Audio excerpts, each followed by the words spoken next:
Good place to record. Good Hello, morning, Tony. William. How you doing? Hi, I'm good. Yeah, I've been away. I just got back just under 2 weeks ago from a trip to Bali and China, mainland China mostly. So I've been away for 5 weeks in Asia, kind of feeling like I was in a different universe, different dimension somehow out there. But I'm back and reintegrating into British society again. Is that difficult to reintegrate? Have you found your bearings again yet?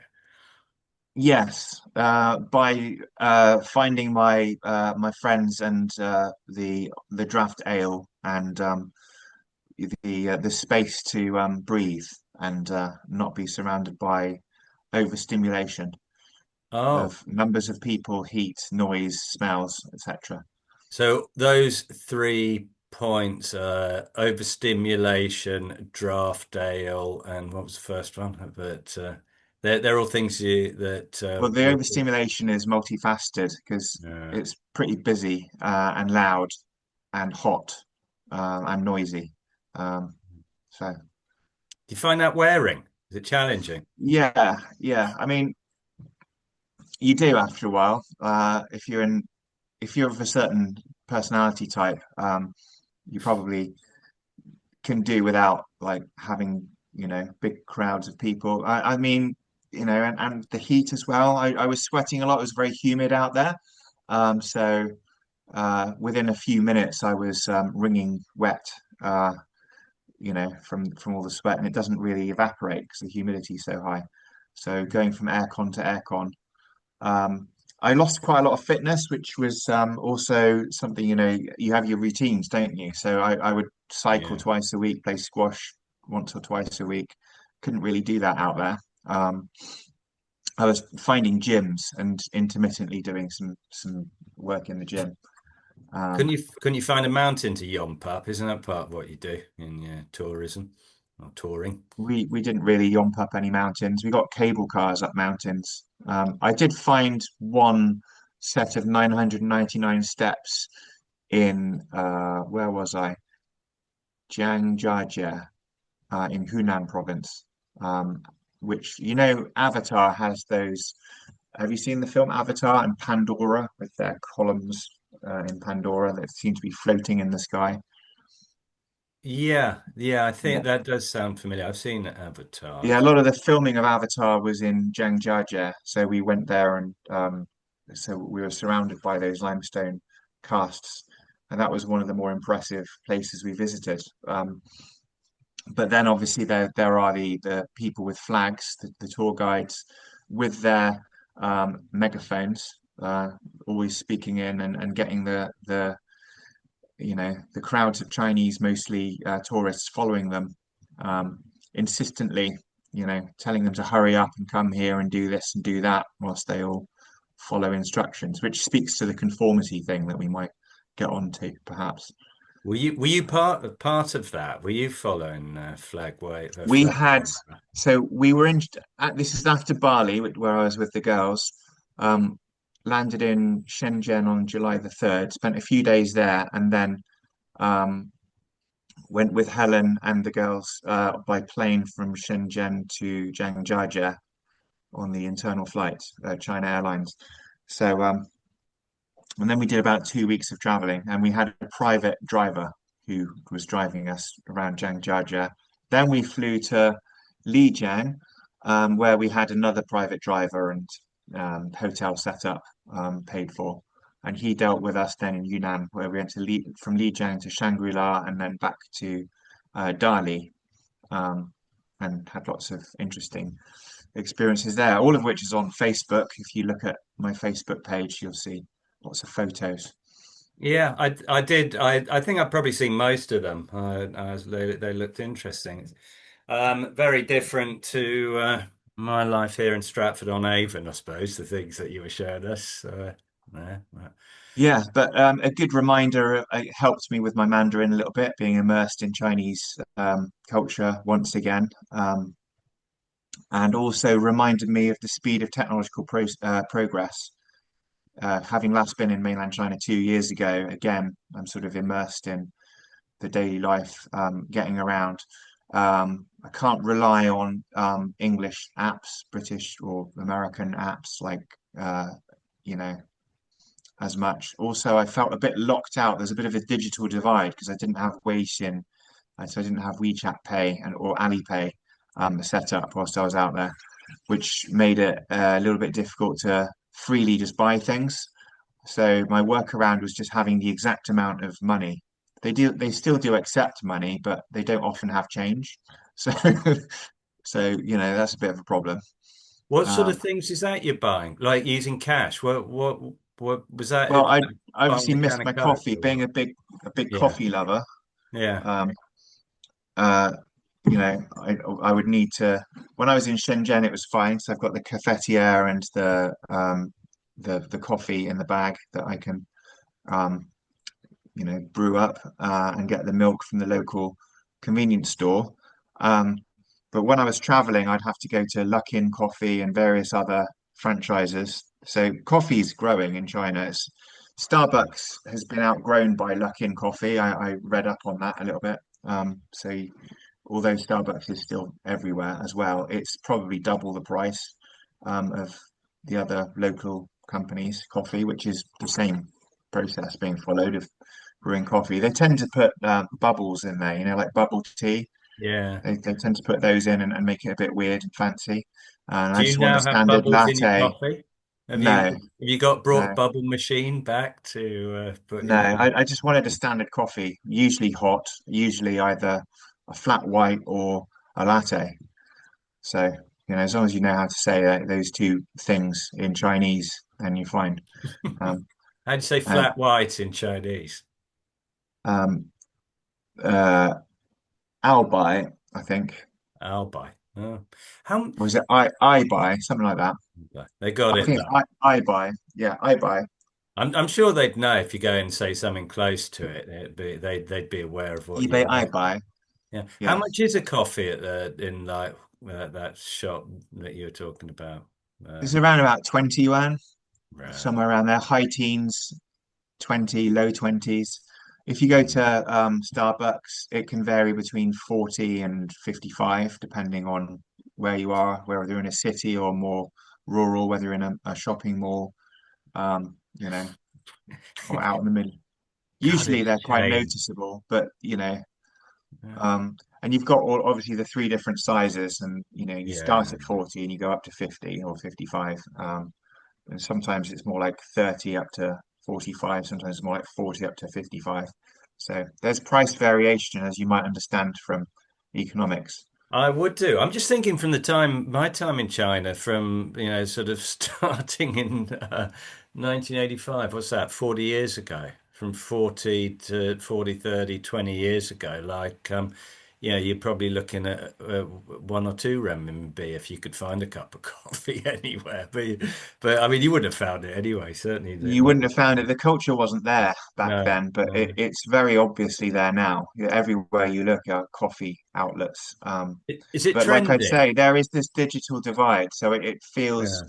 a little bit difficult to be a tourist unless you have the Chinese apps for paying for things, which most tourists aren't going to have after all.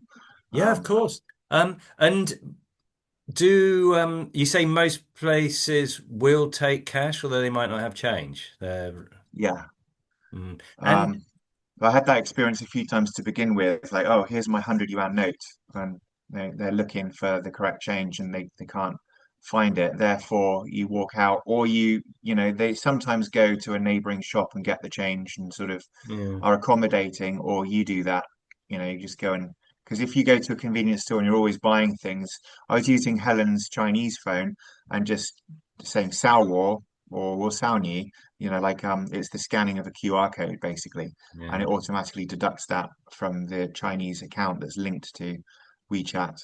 Do you, Um, and do you think they're you just further on? Yeah, yeah, I got that. Do you think they're further in terms of development of the sort of cashless society? I know India was trying to change towards that, so there's a big thing about it. Do you think the Chinese are trying to do that to a large extent? Or is it just convenient? yeah, but it's homegrown um, Yeah. technology, which is isolating, sort of Oh, inward yeah. looking, I Mm. suppose. As Yeah, prehistorically, they were like that too. mm, Um, mm. Do you think has it gone further than in the UK? Because I think like probably 90%, 95% of transactions are cashless in the UK, something like that. Maybe Yeah, but 90. they always do have change. I was in the pub yesterday. I got myself a round of beers. I paid £30 for a round that cost £20.80, and she gave me £9.20 change without any problems. Whereas over Yeah. there, it's much less More likely that they're change. going to have that change available because it's so embedded in the way people do things.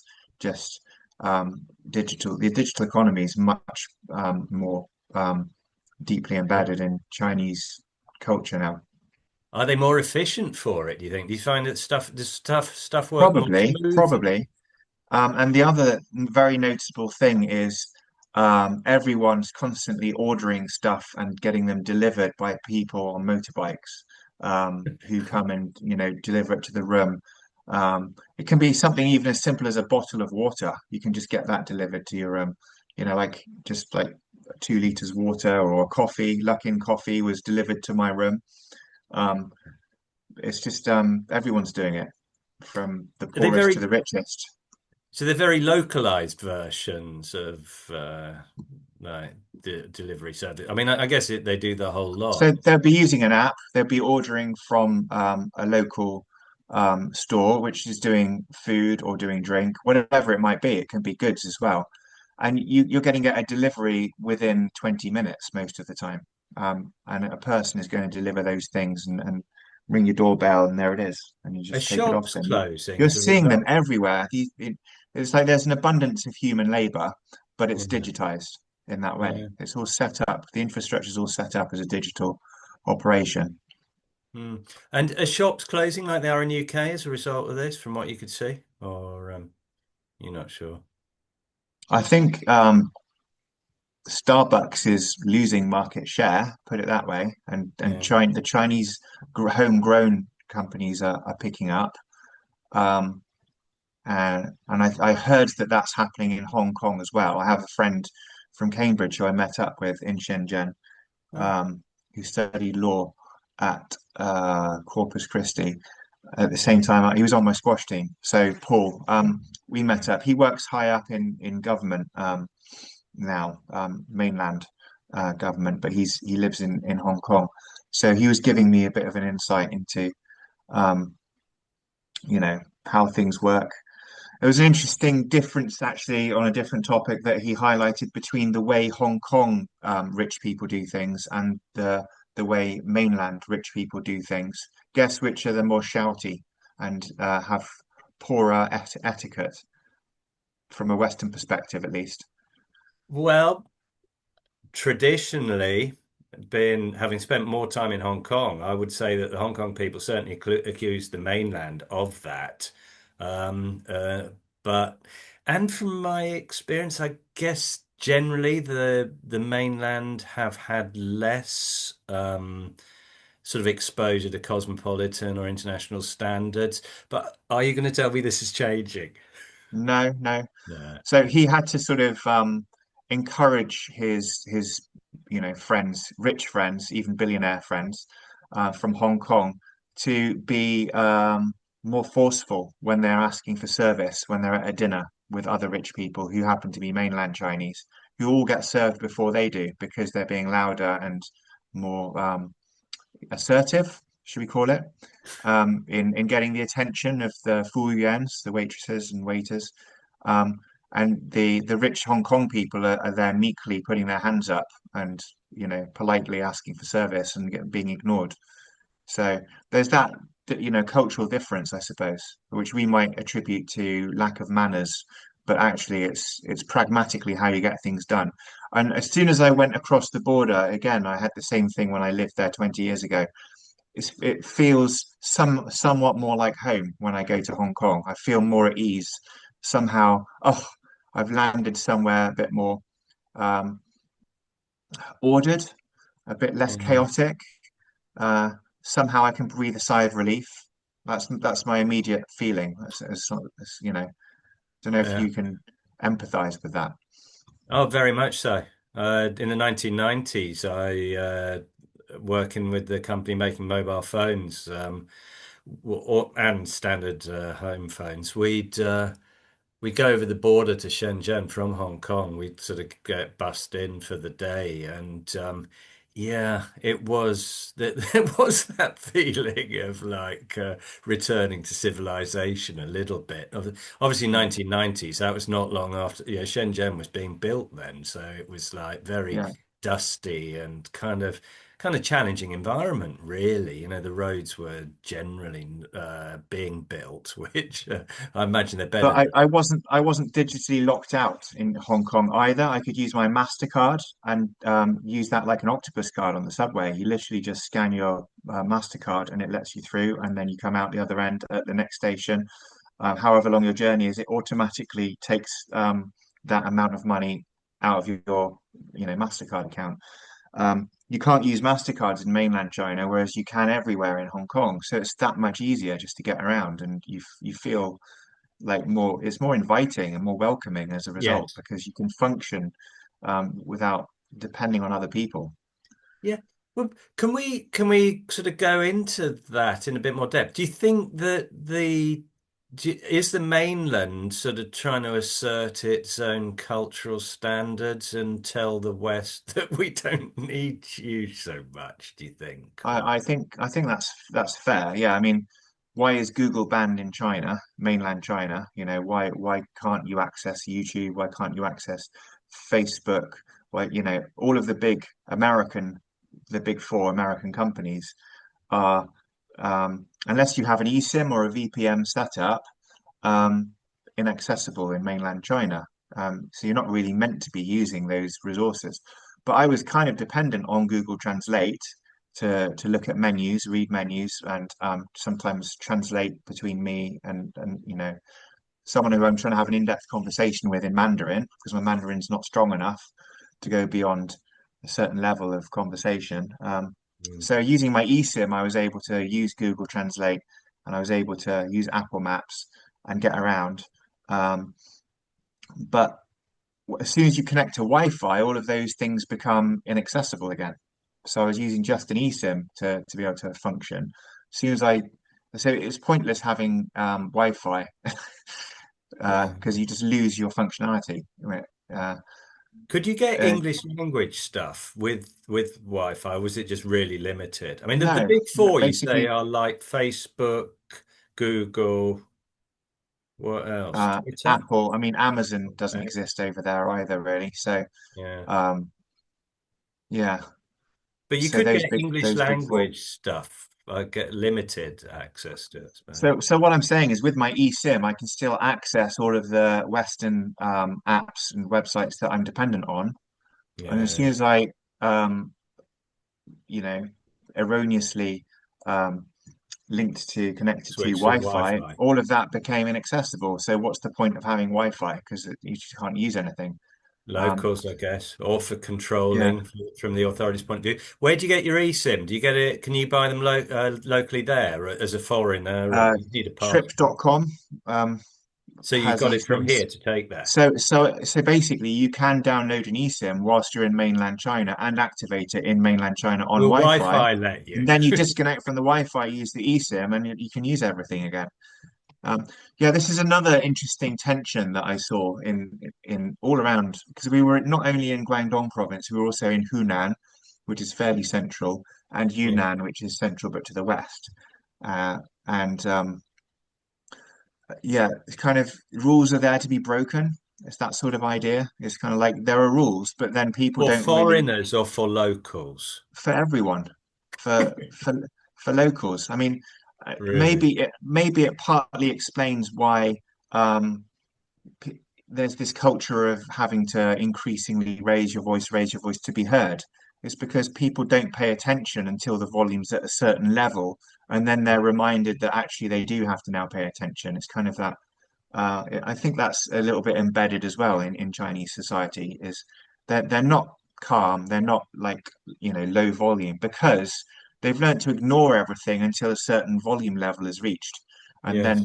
then they have to pay attention because now they're getting angry and they only respond when the person's sort of at that level where they're insisting that you pay attention now, which is basically shouting. Yeah.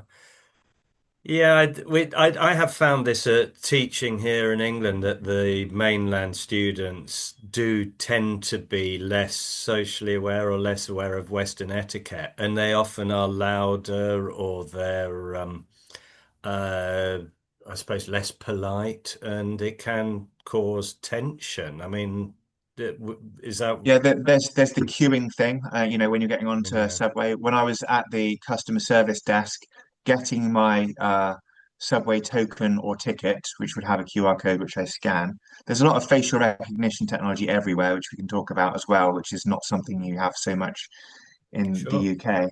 But there was this woman who just, like bumbled along as if she could be served ahead of me. So I had to physically put my arm to prevent her from walking in front of me. Um, you have to basically hold your personal space, physically to How did prevent you people. respond when you put your arm out? Did She you was a help little her? bit surprised that I was taking ownership of that space. It was almost like I was a non-person to her, and she was just wanting to get her goal achieved. And maybe that's how people operate until they're sort of, made an example of in some way, or made aware that what they're doing isn't acceptable to you, and you are making them accountable, physically accountable. In that case, I'm She physically didn't. blocking her, She didn't and then push back she did though. It didn't turn no, into she a didn't. bit She of a didn't brawl. force through and like have a fight, which would have been what would happen next if she, had an issue potentially with me holding my space and being the next person to be served. Do you reckon you would But have had her? I would have argued forcefully, That was what I with meant. her. That's what I meant. Yes, You would have won the argument. Yeah. Yeah, I would have that's won the argument. yeah. Oh well, maybe I wonder if But that will. these are like differences between the Western way of doing things and what's normal. It's just what's normal behavior, isn't it? That's what it comes down to. And when I came out of Shenzhen, obviously Shenzhen has become digitized, digital. There's still a lot of building work going on, both of the Yeah. subways as well as a lot of infrastructure projects, new subway stations being put in locally to where we were in Luohu. Um, and Oh yeah. Oh, I remember yeah, that. yeah, the Hmm. go the Hyatt was the big hotel near us. We did stay there, or the girls stayed there one night. Right. The Grand Hyatt, which is a five-star hotel, which Yeah. was nice. Um, and Yeah, so it's just what's normal in any society, isn't it? What becomes the normal behavior. When you get out of Shenzhen, you see it's like regressing back to 20 years ago when I was in China in terms of the normal behavior again. You've got people smoke, especially men, smoking in lobbies of hotels, ignoring the no smoking signs and openly smoking. That's what I kind of mean about the rules are there to be broken. Yeah. Yeah. Um, the And everyone like accepted that. No one would try to stop them or tell them to not to. Well, Helen did a couple of times because it's not very nice having smoke in a hotel lobby. How did that And go down? How did they uh, respond? I think she argued with the receptionist that there shouldn't be people smoking, and maybe the smokers got the message and went outside. You know, Oh, yeah. that would be like the more subtle way of getting people to follow the rules, What, go perhaps. through someone else? Get someone else. Shout that that there shouldn't be any smoking, and then they might get the message if you're making an issue of it with the reception. Was there any But yeah, again, did this get and or was there potential conflict from like people from this? Like the I woman? remember Helen being a bit more British now. Had an issue with a woman talking loudly, shouting loudly in a space. It was part of that feeling of being overstimulated. You're in a noisy, hectic atmosphere, and the woman took offence at Helen asking her to lower her voice. So Oh. yeah, you can get some confrontation if you take issue with some of these things. Which Um, town was that? Was that in inland from Shenzhen, or was it? it was in Shenzhen that time, actually. Mhm. Yes. Yeah. So, there are lots of people from outside Shenzhen in Shenzhen Sure. as well. But I think mostly the sort of regressive old school behavior is found more outside of Shenzhen. Um, Mm. you know, you even have reminders above urinals. Um, one step forward, one step forward for humankind. It's that sort of message of like, I took photos of all of these things as well, just because I thought they were funny. Were they So in it's like, English oh, or there's another Chinese? one of these signs telling people how to use a urinal, basically by nudging them towards don't piss on the floor. It's basically the message. Well, they do. They've got. I mean, in UK, you have "We aim to please, you aim to please," and or stuff like putting a little picture of a fly in the True. right It's place where much you're more meant to. subtle, is the Yeah, point in our country, isn't it? yeah, But yeah. there it's like thou shalt piss in the urinal, not on the floor. Um, Well, if that's what's needed, then yeah. Then. don't stand on the you know, sit down toilets. There's still you still have those reminders as well. Did you see any footprints on the toilet seat where people have been squatting on them? Because that was always what we used to see at the border in Lowell. Uh, It was quite a shock. Like I sort of muddy boot print. I didn't use any sit down toilets outside of accommodation I was in, so en suites and so forth. I did use a crouch toilet for a number two, which was an interesting experience because I really had to go. Um, so yeah, that's another reminder that I mean the Chinese are very adept at crouching and sort of Oh yeah. reposing in a crouching position. My own children are pretty good at that, as is Helen still, and I've lost that ability because I don't do it. And we sit in chairs a lot in the West, whereas in southern Southeast Asia, they're in the crouching position a lot more. And I think that's a healthier way Agreed. to be. Agreed. You know, they're Healthy much way more to poo, flexible. apparently, too. Yeah, yeah. And So I managed to achieve the goal, but what probably it, with your number two? yeah, in a crouching position. But I did feel a little bit anxious Cramp. Yeah.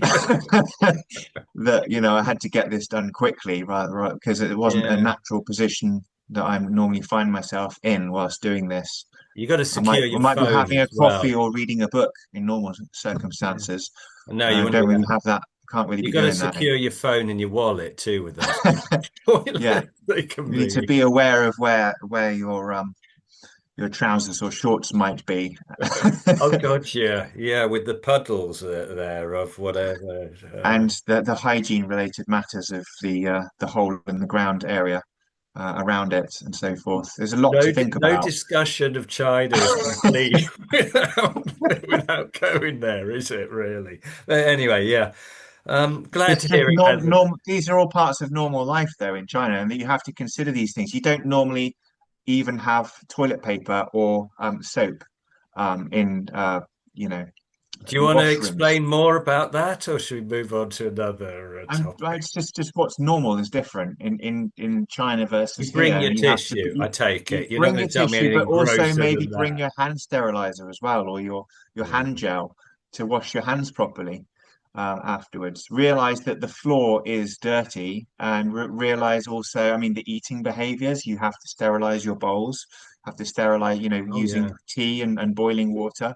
Just the norms of how you operate in China are so different to in the West. And going there and being reminded of that, you know, is just you know is important Yeah. every so often, I think. Well, 1.1.5 billion people or whatever, it will take some time to for people to become more international in their outlook and behavior if they want to or if they're encouraged to even. So guess it will I still Yeah, continue. talking technology, I think it has moved on also with their AI that they use on a daily basis. Mm. So I think it's called Yobao. I think that's their AI that's used for. You can use it for translation between Chinese and English and Chinese. I got talking to a girl who is um, just finished her first year in Xiamen University studying English. Um, Yeah. her English was not very good, um, and she Did showed you me ask her how if the she had English translation. teachers? Sorry, did you She ask had a if she had Canadian, Canadian? 64-year-old Canadian teacher, yeah, as one of her teachers there. Yeah. She did a lot of history, sort of Western history, the European history, South, yeah, UK history, American history as well, um, sort of from AD zero onwards to the second, third millennium now. Um, the the Romans, the Vikings, uh, the Normans, so on Yeah. through time.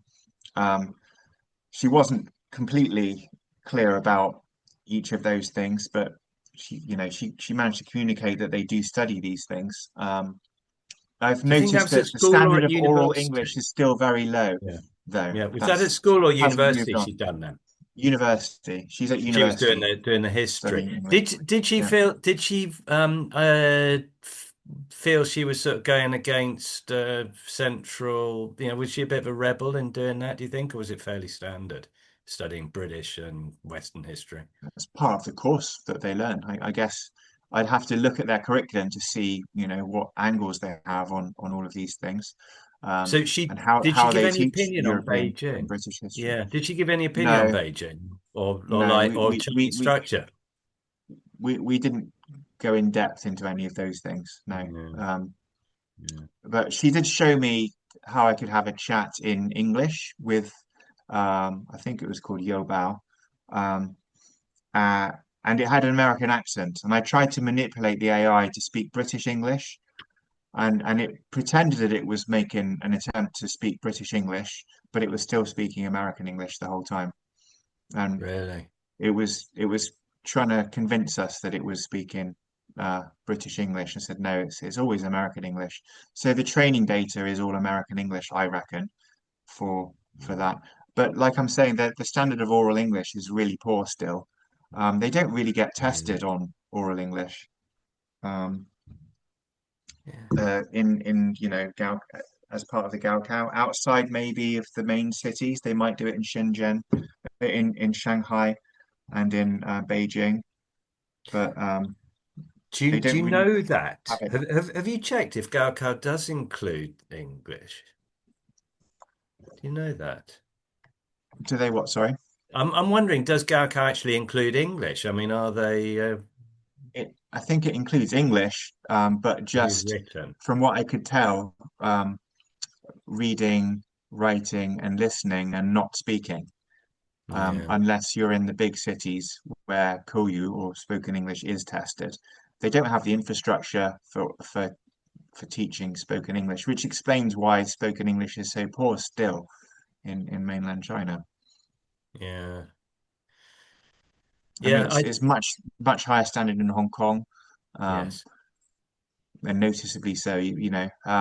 That maybe in the younger generation on trains, I did come across guys who are, who had been educated overseas on the bullet train to Qingyuan, and his English was good, but he'd lived in Vancouver for close to a decade, so Oh, you know right. Yeah, yeah. that would explain.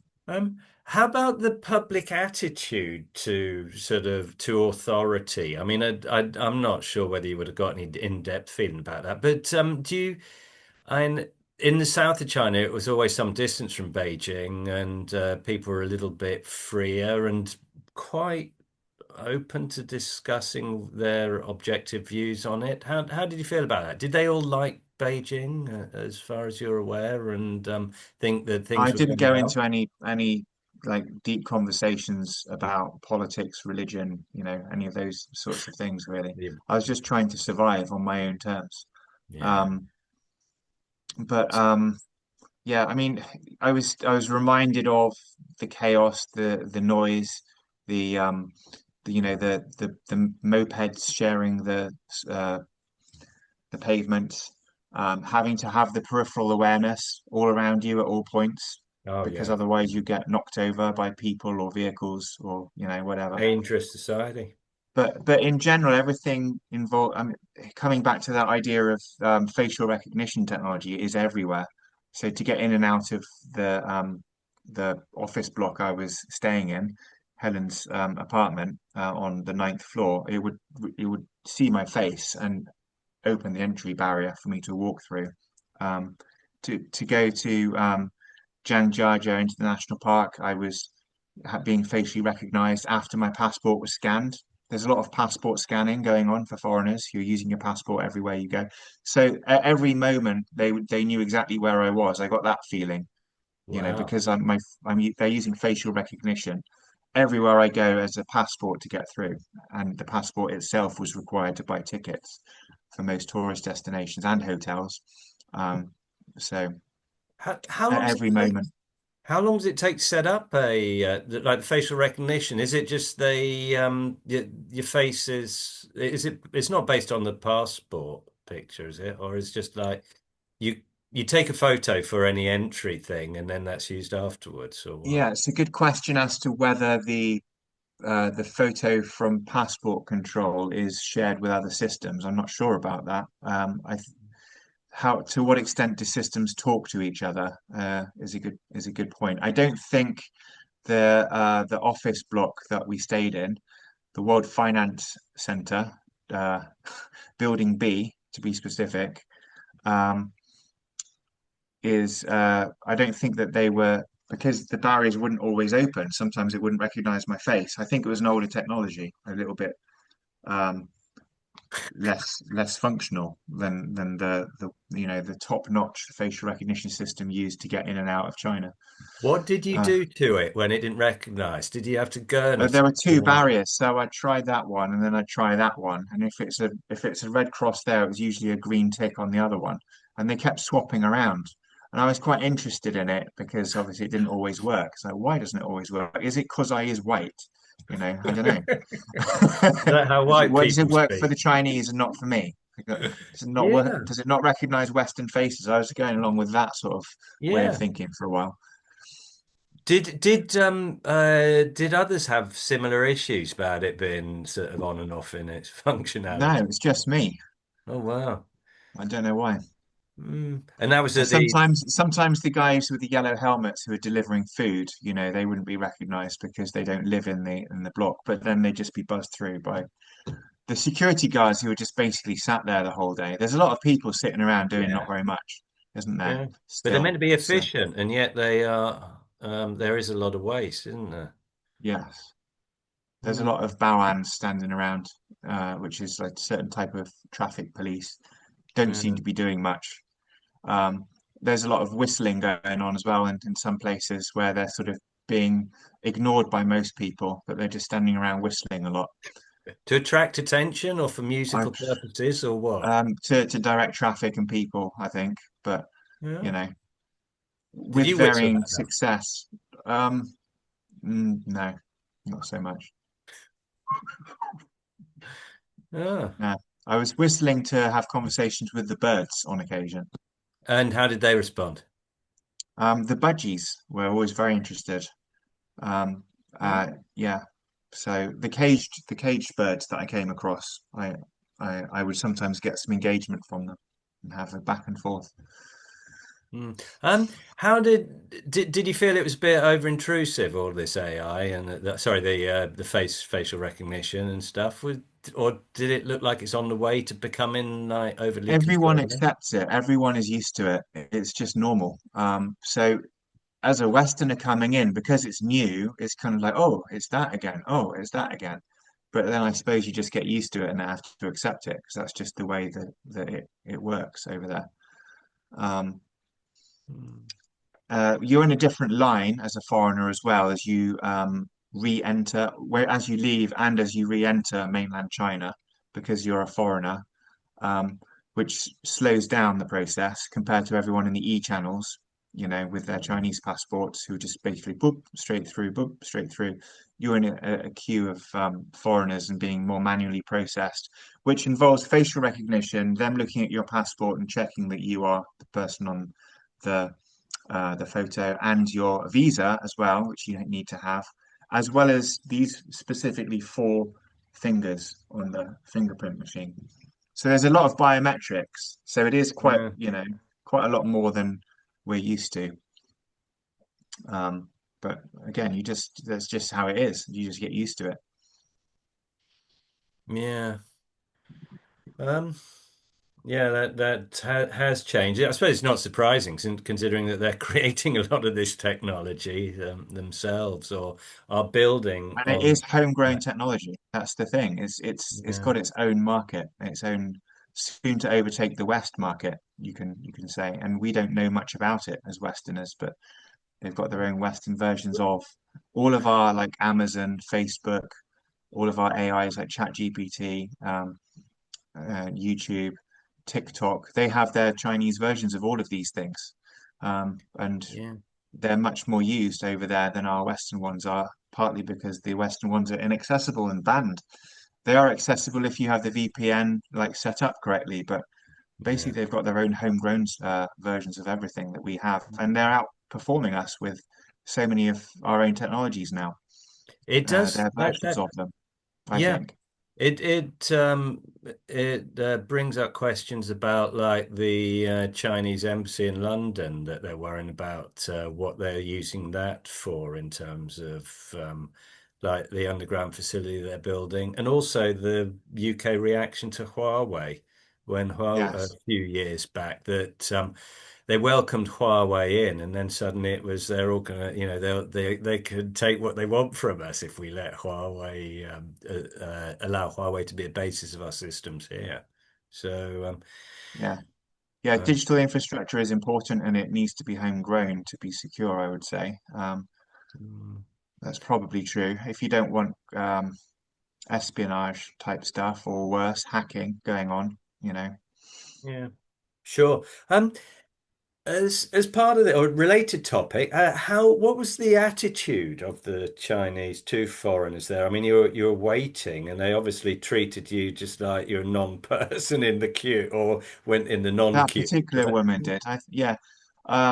Compared to when we lived in Guangzhou, I didn't really find any bars, any like foreign bars in Shenzhen. I did manage to go with one of Helen's friends' husbands to a place that had beer on tap, but they're pretty few and far between in Shenzhen. What You, beer you did they know, have on tap? they had an IPA on tap. That's why we went there. Chinese one So I or was, a Western brew? a Chinese one, yeah. Huh? One brewed within 30 kilometers. I think it was called Gongli, something like that, the name of the bar. So we had like a Oh, 3 liter tapped jar thing is it good? between the two of us. Yeah, it was good. It was, uh, I think 300 yuan for 2 liters, 3 liters, sorry. Um, so we got about 6 pints out of that, £5 a probably. pint. Yeah, that sort of thing. Yeah. Mm. Well, yeah, well, prices certainly have changed. Used to be cheaper than that in the Elephant and Castle, but once Yeah, upon a time. but that was much more accessible then than it is now, all that draft ale stuff. Went to a place in Hong Kong, not too far from the border, and had um, some draft ale as well on tap, which was probably like 80 yuan per pint. So that was a little bit more expensive again. Mm. Yeah, I think for the real Western stuff, I mean, even in Hong Kong, you'd have to go to Tsim Sha Tsui or Lan Kwai Fong or Yeah, Mount Central or somewhere like that. we were more like 2 or 3 stops from Lao, what's it called? Lowu. Lowu. That, yeah, Lowu, Lowu. Yeah, I'm trying to remember the KCR line. I know that Wendy's sister lives up there, but I can't. It's been so long since I've been around there. Um, Taipo, Taiwo, maybe Taiwo, Taipo.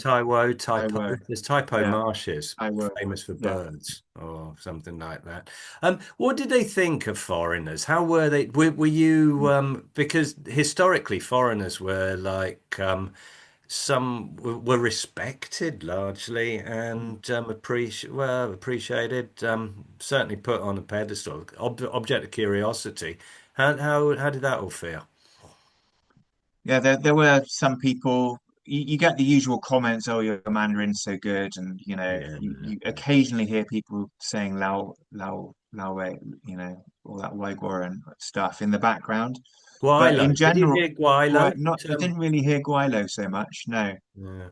um, mostly ignored. by most people in the cities because Really? I think they're quite used to foreigners, like, since we were there. It's been 2 decades. So Mhm. for most of them, they've seen foreigners before, whereas when they saw us, for a large number of people, it was their first time seeing a foreigner. We were much more unusual back then. Um, Especially in Shenzhen, you're not really given a second glance by anyone. Yeah. Um, Once you get further out, you're more of you know, a novelty to people again. Um, but still, most cities, there are going to be foreigners Yeah. in most places, We especially in the we touristy areas. So Zhangjiajie, there's lots of foreigners, and yeah. in Yunnan, there's lots of foreigners. Did they try to rip foreigners off at all? Was there any indication of that or hints of that, or was Didn't it I pretty didn't fair? know. I mean, it was on the meter. When we sometimes took taxis back in the day, I mean, it was all the wild east style of doing things, wasn't it? It's like you had to Yeah. negotiate a little bit, otherwise you could get ripped off. But now Yeah. it's all metered. It seems like that's all something you can't do. You can't just have an unmetered taxi ride these days. Maybe there's some sense that there's a little bit of sharing of taxi ID because I looked at the ID of a guy and it was a younger person than the person driving, and he actually told me that that's his son. So I think the son and the dad share the same taxi permit, and they probably like do 12 hours each, and they're 24/7 taxi driving. Yeah. So this is again, the rules are there to be broken. It just depends what you can get away with now versus what you could get away with then. That's my take on that. I remember that from like 20, 30 years ago, it was the same. The picture in the taxi did not necessarily match the person driving it. It's not very common for it to do so, I think. But now you've also got DD, which is the app, their version of Uber in China. There's probably more than one, but DD is the most common one, and then you can see how far away usually it's an EV is from picking you up. Mm. And Uh, that's again, you've got the Chinese EVs everywhere. You've got BYD and you've got yeah. JQ, you've got so many Chinese electric vehicles, even in the UK, but in China, they're, just everywhere. And those are the survivors. There's an economic story there, isn't there? Those are the survivors, the main 10 out of like more than 200 companies that were all trying to be top dog in the EV market. So Yeah. they are the result of an evolutionary arms race for who can be the best EV company, and now they're going to come over and take over the West. How about Discuss. self-driving? Yeah. How, how about self-driving, Tony? Did you get No, unfortunately not. Although there is sort of self-driving mode in most of the cars. Uh, there was the guy from Vancouver worked for an engineering company, and it was to do with electric cars and self-driving AI. He said there were three companies in Shenzhen that are self-driving taxis. So I know they exist. I just didn't get Helen or her sister to download the app to get one of those self-driving taxis in Shenzhen. So I missed out on that. But they are yeah. there. And you don't hear of accidents, or you would have trusted it, would There you? there were a few accidents. Uh, so I didn't see them live. I just saw the result. Like two people just stuck in a lane. Everyone's going around them.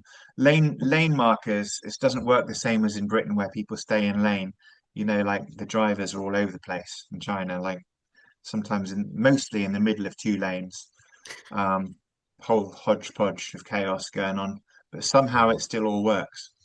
Yeah. Um, Is that they're breaking the law, or do they just not have laws about it? it's kind of part of this. Laws are there, but you have to know what you can get away with, and what's normal behavior determines what you get away with, I think. If Mm. everyone's doing it, then you can't enforce that so much unless you suddenly have a big drive to change public behavior, which involves probably things like one step forwards for man, one step for humankind type messaging everywhere. not. Um, Yeah, yeah, I got that. I thought you were going to talk about Great Leap Forward, which is a bit of a previous sort of thing, which didn't do so well, if I remember no, right. this is this, yeah.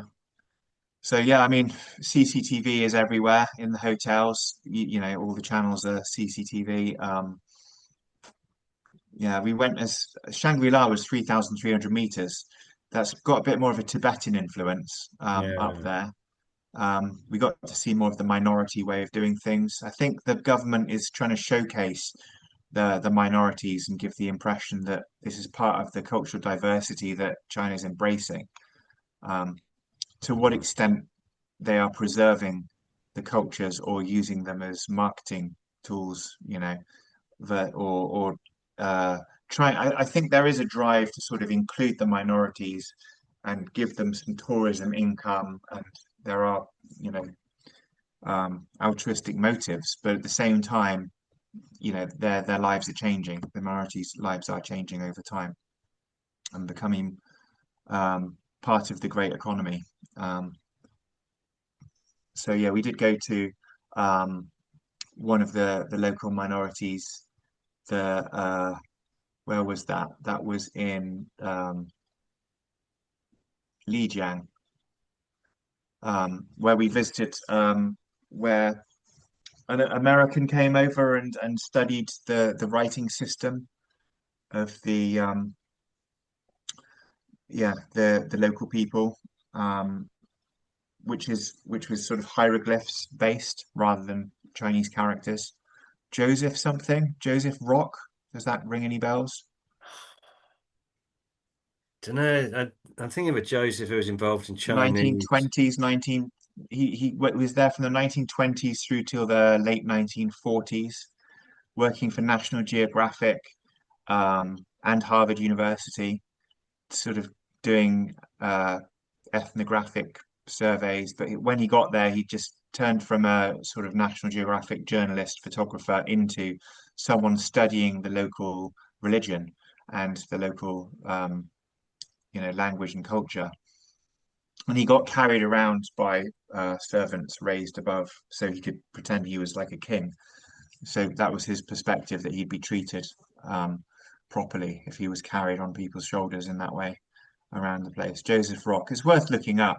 Mm. But yeah, we sort of learnt to do their calligraphy. We learnt to do um, you know, about the ways in which the household is run, a little bit about their philosophy and religion.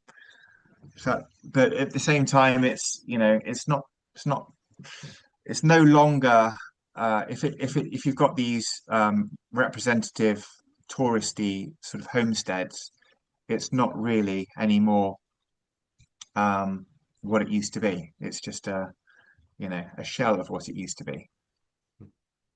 Can't stop progress, can we? It's all changing. Everything changes.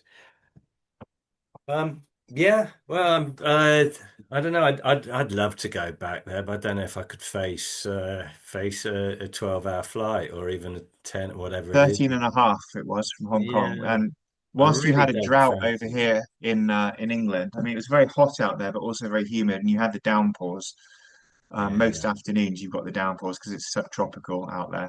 And we did have, you know, some complete washouts as well, where it was just raining for 24 Yeah. hours solid sort of thing. Yeah. And we escaped Hong Kong just before Typhoon Noul, Noul, I think it was called, Yeah. hit. Yeah, I heard there's a typhoon Yeah. coming And or on the way. there Yeah. were flights left and You, right of ours, you know, same sort of time that were cancelled, but ours luckily was not cancelled and left pretty much on time. I think for me, it's more they might call something like Ren Shan Ren Hai, or the People Mountain and People Sea, which is like the crowds and the sort of bustle, now the noise and Yes, that's what I would find challenging. I think yes, like 30, 40 years ago, I was quite happy with that. But now yes. I think I'd run. I just, wouldn't want. Yeah, it's difficult to escape when you're in touristy areas. That's that renown, Yeah. that noise, that bustle. with combined with the heat and humidity and sweat and everything, it's just kind of overstimulating, and you can't find Yes, tranquility as easily and your own space. So yeah, it becomes. Um, I guess it's kind of unavoidable. You have to sort of accept it, but at the same time, if you're there on holiday and you're there, it's meant to be a relaxing experience. It's difficult to relax in that. For me, it's difficult to relax when you're surrounded by noise, hustle, bustle. I'd agree. Um, Tranquility is something. Maybe that's what they'll start to sell. I mean, they have in other parts of Asia.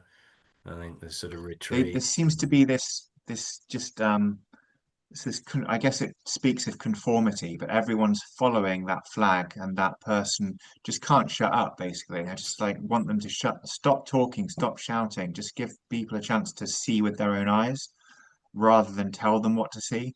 Yeah, I think it's We get it here in Stratford. They follow the flag. I mean, in fact, Wendy herself will probably wave a flag and get a bunch of them following her to see where Shakespeare was born and whatever else they go and look at round here. Hmm. Anyway, right now I have a Japanese student staying with us, so that's a different kind of Asian experience, isn't it? Like where they're coming, they're kind of quieter, the Japanese, Yeah. as a understatement. You have a Japanese student? Where's We do. She how's turned that? 14 on Tuesday, and yeah, we went bowling with a whole load of other Japanese students and their host families. Uh, So how did you yeah. sign up to be a host for that? Um, Well, we applied, and Masano came and looked at our house and said, "Yeah, that's fine, that will do." And you'll get a student from this date to this date from this school in Tokyo. There'll be 30 of them in total. Here's the timetable. Tanya and Amina, the children, they're involved in the daily activities and they're getting paid for that as well. So the main reason we did this was to occupy Tanya and Amina and get them some pocket money as well as have this cultural experience with the Japanese girl staying They with us. enjoying it? So yeah, yeah, I think we're managing. I've relocated to the cabin. I've got this bed behind me, in fact, as you can Oh, you're in see the over cabin here. now. Oh, This is I my see. bedroom. Yeah. Um, Your bedroom, is that where you're sleeping? temporarily, this is where I sleep. Because the So she, Japanese have taken your to room. free up the room, exactly, Oh, because okay. there's the toilet right next to the bedroom downstairs. Yeah. So maybe if you and Wendy come across, you can also similarly use the downstairs bedroom, and I can again use this bed behind me if you fancy popping over one weekend. Yeah, I do. I do. Are we done on the recording? Have we I reckon we are, yeah. I'm going to be teaching a lesson, funnily enough.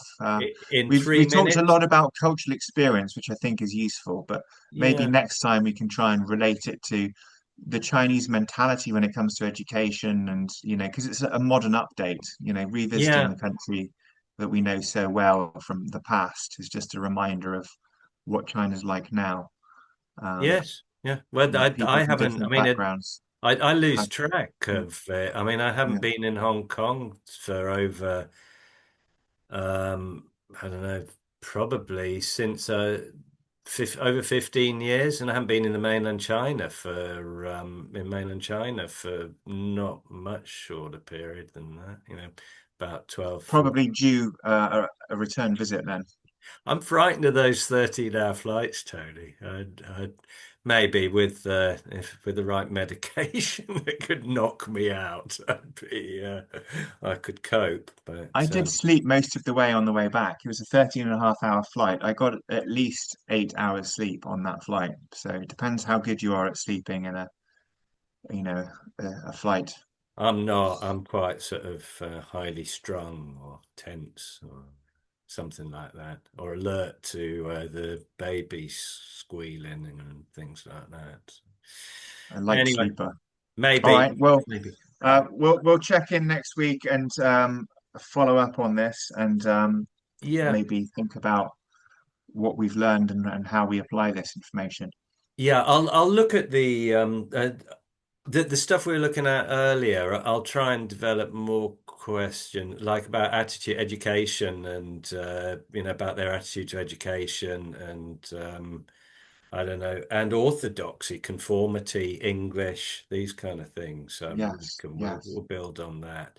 Yeah, and yeah, we can work out about a weekend at some stage. Oh, actually, Wendy's working weekends, but Sounds good. I'll pause our episode for today and check in next week. yeah. Catch you later. See you, Tony.